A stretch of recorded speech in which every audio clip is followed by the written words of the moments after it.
Hi everyone, it's Nicole. Welcome back to my channel. Today we are going to be creating this snowman project bag, and the feature of this whole bag is this mini snowman quilt block from Sweetwater. I wanted to create a project bag that has no binding but no exposed seams. So I have trimmed down all of the pieces for my snowman block. I can't give you those exact measurements. This is a paid for pattern by Sweetwater, and so you would need to purchase that PDF pattern. I will put a link to their Etsy shop in the description below in order to create this bag. Now, saying that, you can create something similar with a lot of blocks that you maybe have on hand. I am going to end up altering the finished block to make it into a project bag. So I'm altering this little mini quilt or little mug rug or whatever you want to call it pretty significantly, I guess, in order to make it my own, but the snowman design is Sweetwater. So I'm just over here at my Juki machine piecing the blocks together. You're going to see me go back and forth between assembly and then going over to my wool ironing mat and ironing those pieces. I did do multiple bags with in one sitting, I guess I want to say, but after this first initial little bit, I am going to go ahead and only be sharing one block. So keep that in mind. What I'm doing here is, if you have a directional fabric, so I drew that line because I do need to do corners just on the snowman face. I want the block with the houses and the trees to be going the correct way, and so I needed to adjust that. Here I'm just ironing out, or ironing all of my pieces open, I guess I want to say, and then piecing them together. So here you can see I'm building the snowman hat, just double checking that every time to make sure I am correct. I like to give myself little checks constantly to make sure that I am sewing everything correctly. I also am a big fan of, even if you're just sewing one block, but you can sew multiple areas of the block in one sitting before going over and ironing it, I like to do that too. So you're going to see me kind of go back and forth quite a lot. Here I accidentally picked up like the little corner square or the little corner there from the next block because they're sitting together, and I accidentally sewed them all together, so I had to rip them out. That happens. So I'm just constantly double checking now and trying to be a little more careful about not doing that. I do love piecing. So then I'm going to double check before I trim that down and it's going the right way. So I'll just take my scissors and I'm going to trim approximately 1/4 of an inch away. You can use your rotary cutter as well if you want to, and then we're going to iron this open. Most of my fabric is from the Sweetwater Blizzard collection, some, not all. The paisley for the face is an older Sweetwater collection. The gingham for the brim of the hat is another older Sweetwater collection. I'm a huge Sweetwater fan, so I have a lot. Use whatever you have. Use scraps. You could do it in any color scheme that you like. I obviously went with kind of a green color scheme. I love snowmen, but you could do this with any kind of block like this. Okay, I want to match these edges. So the fabric for these edges, you'll see that they match the corners from the snowman face, and we're going to sew down the sides. I do have a 1/4 inch foot on my Juki. That's what I use. That's what I used for my Janome machine as well. I can't hardly sew without one. Okay, that's not even true. I can't sew without a 1/4 inch foot. Okay, when I have that, we're going to come back and we're going to iron this now. Just ironing everything open really, really nicely. making sure that anything with houses or trees, anything directional, is going the direction that you want it to go. And then we're going to piece the hat portion to the face portion. It is very simple, straightforward piecing. Now, something I want to mention after this step. This step is really about the last step that follows the directions from the Sweetwater pattern. For anything beyond this, it was kind of a trial and error for me. I will give you my measurements since I made multiples of these bags. But I like to keep my strips longer and trim them down, especially when working with something like this. So at this point, this is where we are going to deviate from the directions in the pattern. And I have a couple more pieces that I want to do along the sides to make the bag wider. These are 2 inches by the length of the block. So you're going to want to measure your block. And then I did leave them long. That means I will have to trim them down. If you don't want to do that, you can trim them exactly the size of your block, but they are 2 inches by however long you want them to be. And that is going to give us a nice width for our bag. You want to do these first, and then we're going to do the top and the bottom. Now, I didn't do the top strip on my bag, or on this block for the bag, I should say, because that is going to be the top above the zipper, and then the zipper is going to go in between the hat and the top of the bag. That's what I want to say. Before I open this up and iron it, I am going to trim away anything that is longer than my block, and then we can simply grab our ironing mat, kind of set those seams and press them open. This is going to give you a wonderful width for your bag.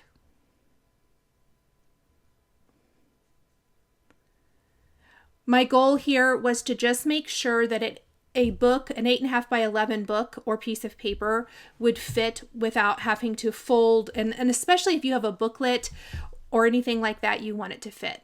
So now the bottom strip is 2.5 inches and a little bit longer than the width of the bag. And that, again, we're going to trim that down once we've sewn it in place. So we're using a 1/4 inch seam, and we're going to sew that down the side.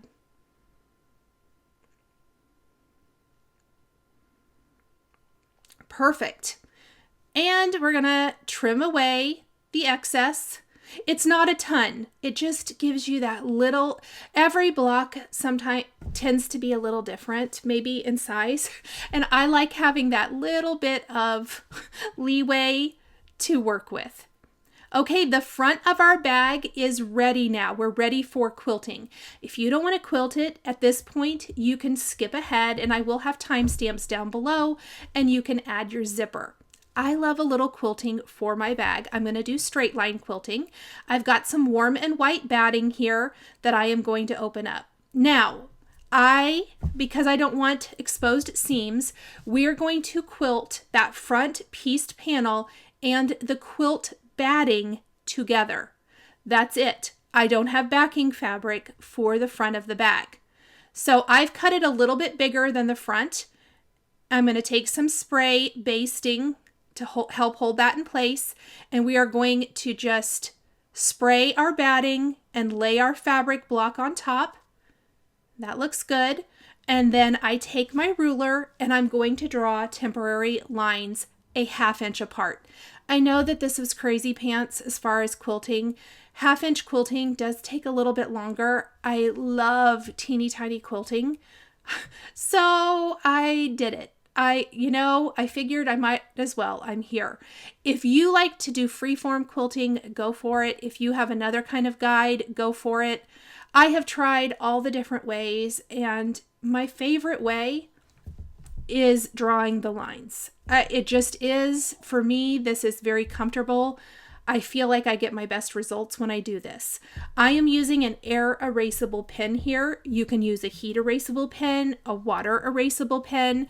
The water erasable pen is probably my least favorite for this project because I'm not going to wash this to wash out the marks. And so you'd have to pretty well saturate it and let it dry to get those out. So I would use a heat erasable pen or this air erasable pen that I'm using here. And I will link both the heat and air erasable pens down in the description below. I go both ways. I love a little crosshatch. You could go all one direction. You could widen up your quilting design. There's all kinds of things you can do. Do your favorite quilting if you're going to do the quilting. You want to do this quilting first before we get to the part where we add the face of our snowman. That's kind of the magic of this particular bag, I think, because we're going to be adding a fun little felt carrot nose and some button eyes. Now, once I have all my lines drawn, we are going to go over to the sewing machine, attach a walking foot, and we're going to quilt those lines. I like to increase my stitch length a little bit for quilting, and then it's just quilting from here. I have sped this up a lot. I spent a lot of time at my machine. The day I made these, I made like 6 bags. I was at my sewing machine all day long. So I am not a professional bag maker.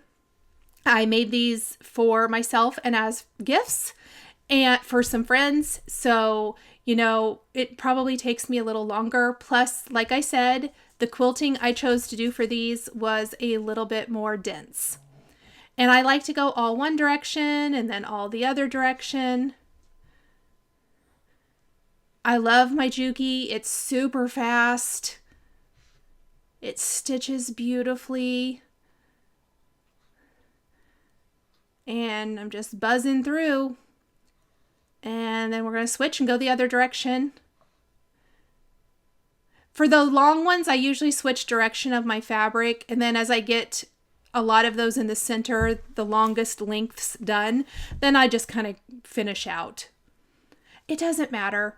Do it however you like to do. I am just sharing exactly what I did, the exact steps that I took to put together my little project bag.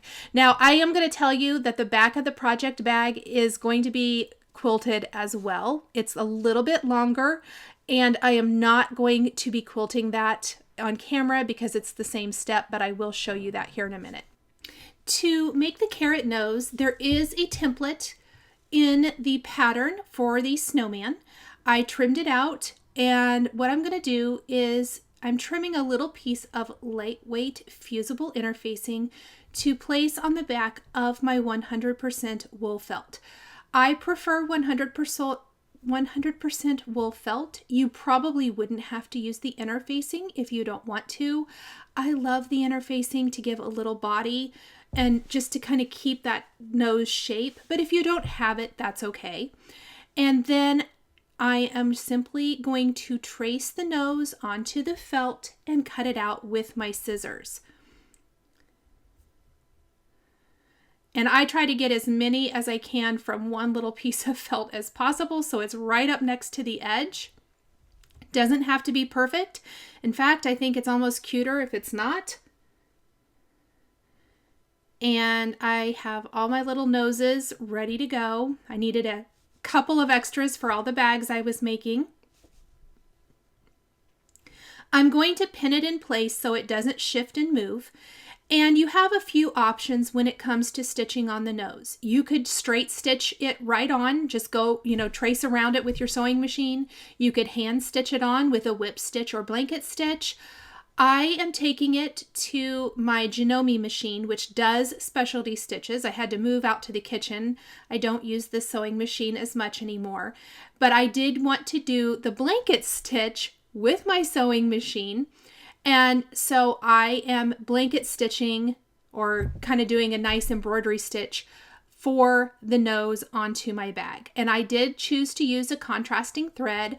I put black thread in my machine in both the bobbin and in my top thread.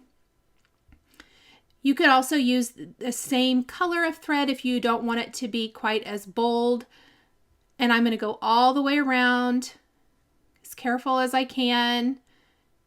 And I go past where I started just a little bit, and there is my nose. Now I'm going to take some embroidery floss. I actually had black coffee on my desk and I was lazy, so I just grabbed a needle. This is not a cross-stitch needle. This is an actual sewing needle. It's much sharper, and it's actually what I use for felt. So I am going to sew my buttons on with that. I went through each button about 3 times, I think. I doubled up my thread, so it's going to have a nice thick look. That's my preference for sewing on buttons. I like it to have a little bit thicker presence with my thread. Whatever you like to do here. I did match my buttons. I think mismatched buttons would be cute as well. These buttons are from Just Another Button Company. They have buttons in all kinds of colors. Most of my buttons are from Just Another Button Company. I'm not sure. Some of my buttons have been in my stash for a long time. These I've had for a while, but I was kind of running out of matching buttons for my eye, so whatever I could find was what I used. And then I am just going to tie that off, knot it and tie it off in the back. I'm not worried about what this looks like because remember, we're going to have a loose lining in here. This is just the batting. And yes, I could have found some scissors, but they were over by my machine. And so I just used my rotary cutter to cut that thread. Once I have all my buttons in place, I am going to go through, because I have multiple bags I'm doing at the same time, you probably won't. I am going to trim off the batting at the top. I do keep my batting, I think I mentioned this when I quilted, bigger than my panel. That way it gives me a little bit of leeway to trim that up, and we are ready to add our zipper. Now I also need a lining piece, and I am going to leave this big as well. So that lining is going to be bigger. I'm going to use binder clips. I flipped my zipper over. This is a by Annie zipper, and I'm going to clip it in place along the top edge. We are sewing the front of the bag and this part of the front of the bag's lining at the same time. We've flipped it face down, so front to front, right side to right side, and we're going to clip all of these layers together before we take it over to the sewing machine and stitch the lining, the zipper, and the front of the bag. And I'm going to do a little back stitch. The zipper pull is far enough out of the way, and right now we're not going to worry about that. I just pulled it all the way out so it's out of the way while I sew, and we're going to sew all the way down. Now, I wasn't super happy, I don't think, with how I sewed that. So I'm just going to seam rip this. Like, I felt like I got off a little bit. I'm only going to pull out a few stitches, and we're going to re-sew just that little end. Do a little back stitch, and we'll fix it. And when I flip it over,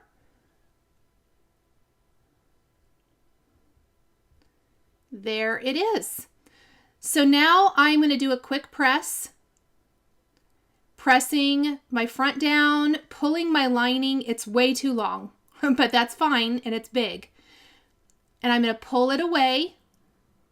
This is pretty much a no specific measurement kind of project, and I just want to iron it all down really nice and flat and as straight as possible. Okay, once we have that, and there's no steam in my iron, I should mention that too. I was trying to be careful around my zipper, although I feel like these are pretty resilient. We're going to take the top of our bag, that little 2.5 inch strip, and we're going to pin it. We're turning it upside down and pinning it in place, making sure that the text is going to read right when we flip it up. So you'll notice I had it going the right direction before I flipped it over, so it was be correct. And then I need a lining piece for this little top of the bag. Well, that bottom piece is pretty long. I don't need that. That's going to be a great little piece, so I'm just going to trim that up. We're going to clean it all up here in just a minute. And that's going to go face down. or front to front for the lining, like so on the back. Everything is kind of front to front, right side to right side. We're going to clip that now, and we're sewing all 3 of these layers at the same time. Still not worrying about the zipper. The zipper pull is out of the way. I've sewed that in place. I'm back here at my ironing mat now. I sewed it just like I did the other, and we're going to pull and iron away on the front and on the back. I didn't do any top stitching here, but if you wanted to, this would be the time to do it. And that looks good. I'm very, very happy with that. Okay, it's time to trim up and get our backing. So now I am pulling the zipper pull to the center of my bag, and I'm using some straight pins to hold my zipper in place. I don't want to have a funny gap when I go to pull my zipper shut. And then taking my ruler, I am going to clean up the edges. We're straightening them, all of them. And I like take my time with this step. Line my ruler up, following that block.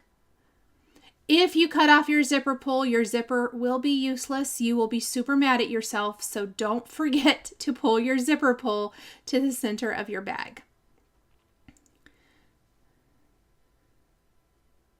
And I'm kind of following the lines in the piecing in my block as well as the edge, just trying to get it as straight as possible. You'll see just the teeniest, tiniest shavings sometimes. Now we're going to clean up the bottom of the bag.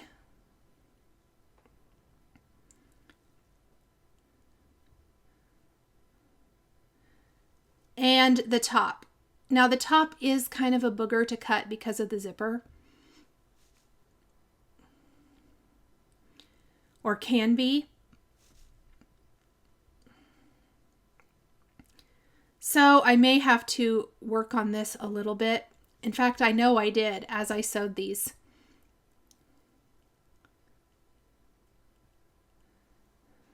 So if I line it up and I look at it and it's all wonky, then I do fix it. You know, trial and error.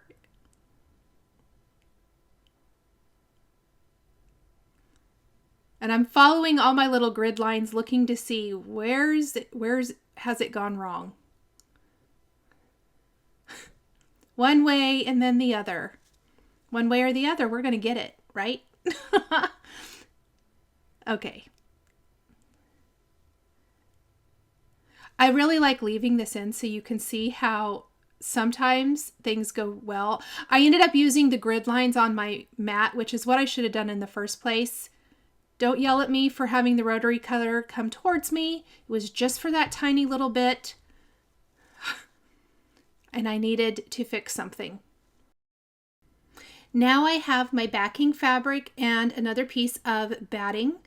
This does not have to be perfect. It just needs to be bigger than the front of our bag. So I did use the front of my bag that we just assembled and used it as a guide when I cut that. Or at least I did. I guess I didn't show it on camera, but I did.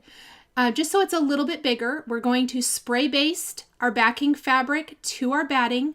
And just like we did for that front panel of the bag, we are going to quilt the front piece or the back piece of fabric to the batting, no inside fabric, because we want that lining to be loose. I'm also going to do that same 1/2 inch quilting. So I'm drawing all my lines on this backing piece. I do want to mention you were going to see the fabric change from this to another plaid. I had to use different fabrics from the Blizzard collection for the backing of my bag, whatever I had left from some other things I have sewn with this collection this year. And so while I think they're all from Blizzard, they're all Sweetwater fabrics. They may switch. I know that the fabric you'll see here in a little bit is a different one, but same thing. It just doesn't matter. I was very, mix and match. That's what I was doing for all of these bags. If you feel comfortable not drawing the lines, you don't have to. There are so many ways to do this, you guys. You can use, I think it's the Hera marker, which kind of just presses in. I don't find that that works super great for this because it's a pretty thin quilt sandwich. But you could try that. You also, if you have the little, I don't even know what the technical term is, the bar on your sewing machine, that it's a guide for straight line quilting, you can use that instead of drawing lines. You could just free motion it if you want. You could just, you know, eyeball it, whatever you want to do. You do you is what I'm going to say here. As Tim Holt says, all my paper crafters will know. He always says, you do you. That's what I'm going to say here too. I noticed I didn't draw those lines correctly, so here I'm fixing it. This is an error erasable marker. I know I mentioned that earlier. The lines will eventually go away, thank goodness, because some of my lines were not so good. And this is my favorite ruler. I think I've mentioned this in several videos. I feel like, just like in cooking, we have our favorite spoon. That's my favorite ruler. It's the 6.5 by 24.5 inch Creative Grids ruler. Okay, now I have my quilted back piece. I have my lining and I have the front of the bag. Now, this is great, but I realized I need to sew my label onto the back of the bag. We're not sewing anything yet. So what I have here is I have the back of my quilt face up. I've got my quilt line, or my back lining, and then that front sandwich we made all together. And what we're going to do is we're going to trim up the lining and the backing to match the front of the bag. That is the size of the bag that you see right there. So I'm trimming everything else off. Be careful with the zipper. Don't pull it all the way off. That also would have been bad.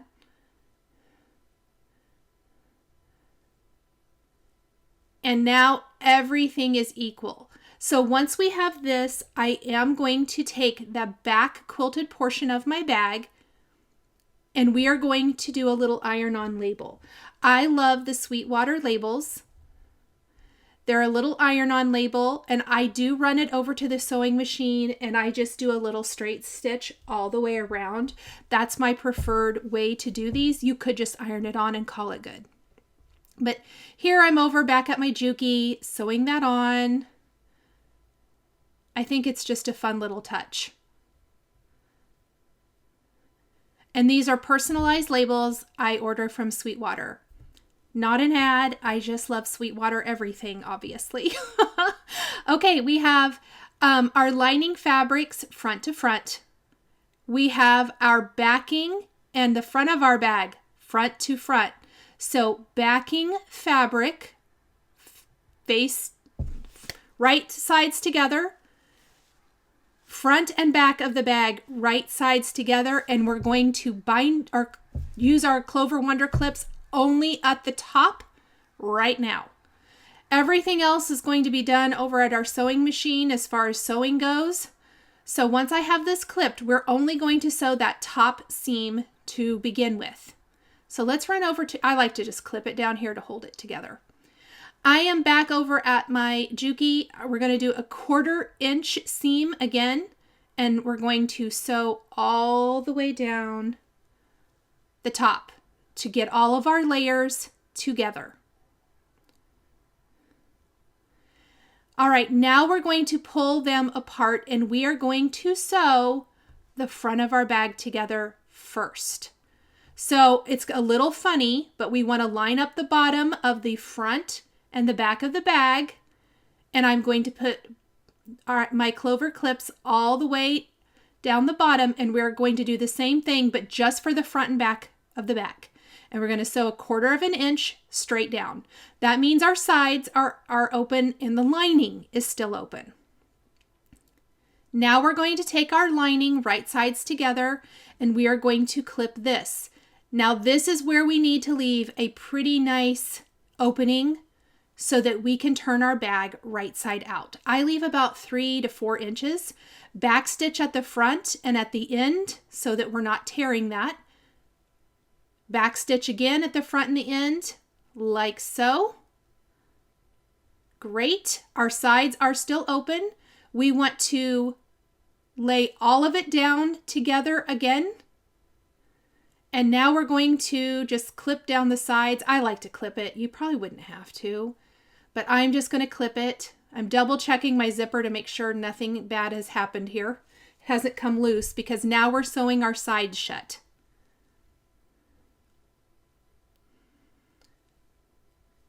And down the other side we go.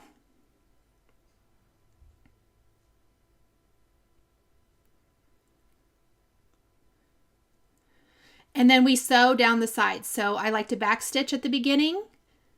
And this is quite a few layers. Take your time.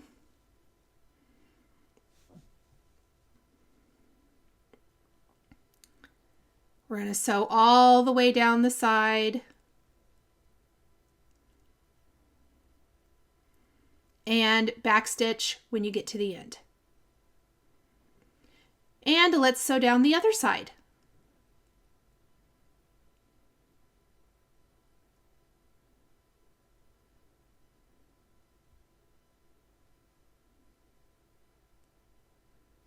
Okay, once we get down to the end, I like to take my scissors and notch those corners so that when we turn it out, the corners are much nicer.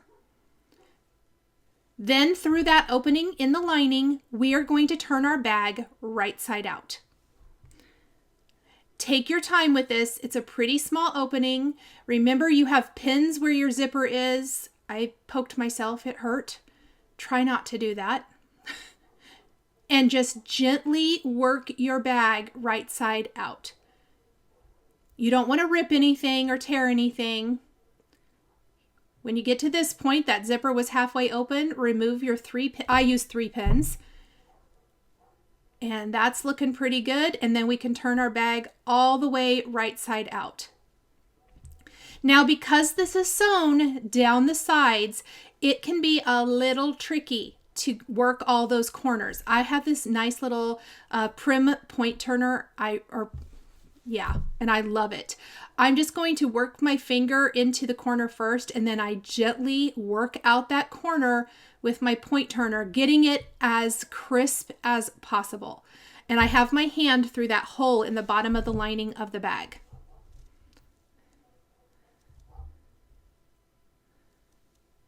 And over here to the other side, just working out those corners. And then we need to do the top, so I need to get my hand down through here in the bottom and come up here to the top. Now the top piece is not quilted, so you definitely want to be gentle here, and there's no batting.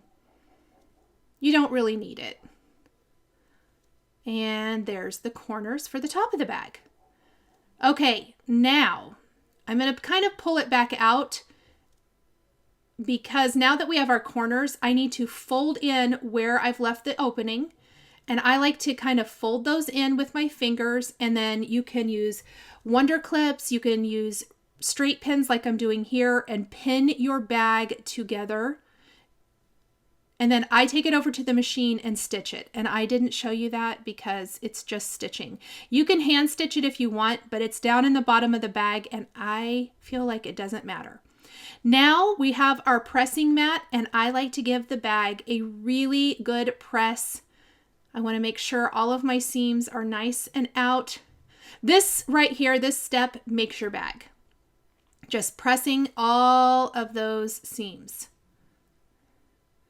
And there are no exposed seams this way, no binding this way. You could do this with any quilt block. I would say any quilt block probably under 12 inches would probably be the best, but have fun with it. See what you can make. It makes the cutest little project bag, and I hope this has inspired you to try to make your own. Thank you guys so much for joining me today for the Snowman project bag tutorial. The supplies I used are listed and linked below the video here on YouTube. Thank you for watching, and we'll see you next time. If you enjoyed this video, please subscribe to my channel, click that like button, and don't forget to hit the notification bell to always be notified when I have a new Flosstube stitching or quilting video. Thank you guys so much for joining me today, and we'll see you next time.